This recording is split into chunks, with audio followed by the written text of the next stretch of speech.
다음은 프로그램 실행 방법과 명령어 사이클, 그리고 명령어 사이클 구성 방법에 대해서 알아보겠습니다. 프로그램은 실행할 명령어들을 순서적으로 나열한 명령어들의 집합이라고 볼 수 있습니다. 따라서 프로그램을 실행한다는 것은 명령어들의 연속적인 실행이고, 그 실행 순서는 기본적으로 프로그램 메모리에 저장된 순서에 따라서 순차적으로 실행되게 됩니다. 프로그램 실행 순서의 변경은 분기 명령어 또는 함수 호출 명령어 등과 같이 제어 명령어를 사용해서 프로그램 실행 흐름을 바꾸게 됩니다. 다음은 명령어 사이클에 대해서 알아보겠습니다. 각 명령어 실행은 동일한 절차를 통해서 이루어집니다. 명령어 실행마다 반복되는 실행 절차를 갖다가 명령어 사이클, 인스트럭션 사이클이라고 합니다. 한 개의 명령어 사이클은 여러 개의 동작 사이클, 즉 오퍼레이션 사이클로 구성되어 있습니다.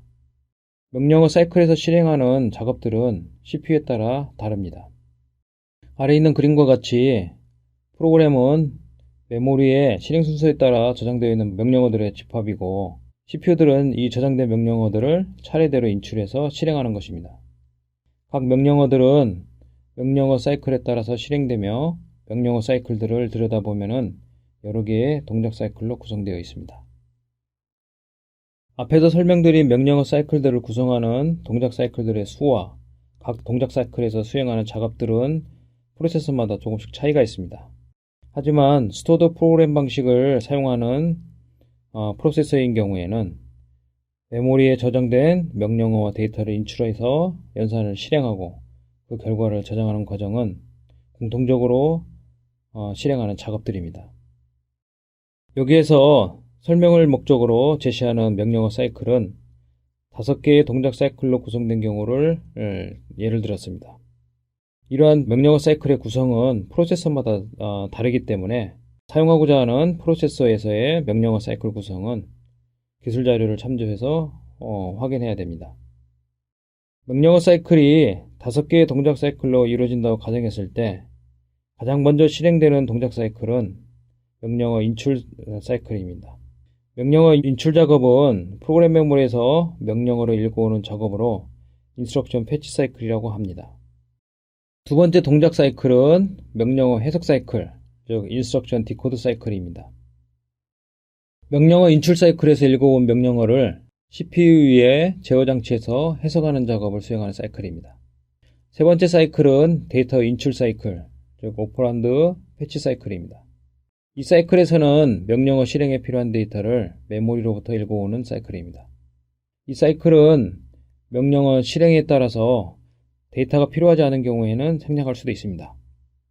네 번째 사이클은 실행 사이클, 엑시큐트 사이클로 실제로 CPU의 ALU에서 산술 연산이나 논리 연산을 실행해서 데이터를 처리하는 동작 사이클이 되겠습니다. 산술 연산이나 논리 연산이 필요하지 않은 연산, 예를 들면 프로그램 실행 흐름을 변경하는 제어 명령어들은 이 사이클에서 연산을 하지 않고 실행 흐름에 필요한 작업들을 수행하게 합니다. 마지막으로 5번째 사이클은 결과 저장 사이클, 즉 라이트 백 사이클로 실행 사이클의 결과를 레지스터나 메모리에 저장하는 사이클이 되겠습니다. 연산 결과로 얻어지는 데이터가 없는 경우에는 이 사이클이 생략되기도 합니다. 이 그림은 컴퓨터 기본 모델을 간략하게 그린 것입니다.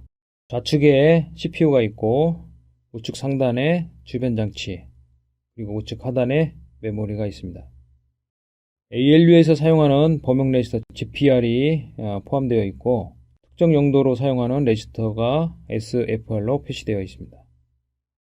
PC에는 실행할 명령어의 위치 정보를 저장하고 있고 IR에는 실행할 명령어를 저장하고 있습니다. 그리고 명령어를 해석하는 디코더가 제어 유닛에 포함되어 있습니다. 메모리는 프로그램을 저장하고 있는 프로그램 메모리 영역과 데이터를 저장하고 있는 데이터 메모리 영역으로 나눌 수 있겠습니다. 프로그램 메모리 영역은 프로그램 실행 과정에서 프로그램 내용이 변경되는 일이 없기 때문에 리드 온리 메모리를 사용하고, 데이터 메모리 영역은 프로그램 실행 동안에 리드하는 작업과 라이트하는 작업이 병행되기 때문에 리드라이트, 즉 읽고 쓰기가 가능한 메모리를 사용합니다. 이 그림은 앞에서 설명한 명령어 사이클을 5단계의 명령어 사이클을 앞에서 설명한 기본 모듈에 적용해서 도식화한 그림입니다. 명령어 사이클이 각각 명령어 인출, 명령어 해석, 데이터 인출, 그리고 실행, 결과 저장 순으로 구성되어 있다고 가정하고 각 동작 사이클에서 사용하는 컴퓨터 구성 요소들을 표시한 그림이 되겠습니다. 먼저 명령어 인출 동작 사이클에서 메모리에 저장된 명령어를 읽어와서 명령어 레지스터에 저장한 다음에 명령어 해석 동작 사이클에서 명령어를 해석하고 그 해석 결과에 따라서 데이터가 필요하면은 데이터 인출 동작 사이클을 실행하게 됩니다. 이 데이터 인출 동작 사이클을 통해서 명령어 실행에 필요한 데이터를 읽어오게 됩니다. 그 다음에 실행 동작 사이클에서 필요한 연산을 실행하고 실행 결과를 결과 저장 동작 사이클에서 메모리나 레지스터에 저장하게 됩니다. 프로그램은 이러한 명령어 사이클이 반복되는 과정을 통해서 실행되게 됩니다.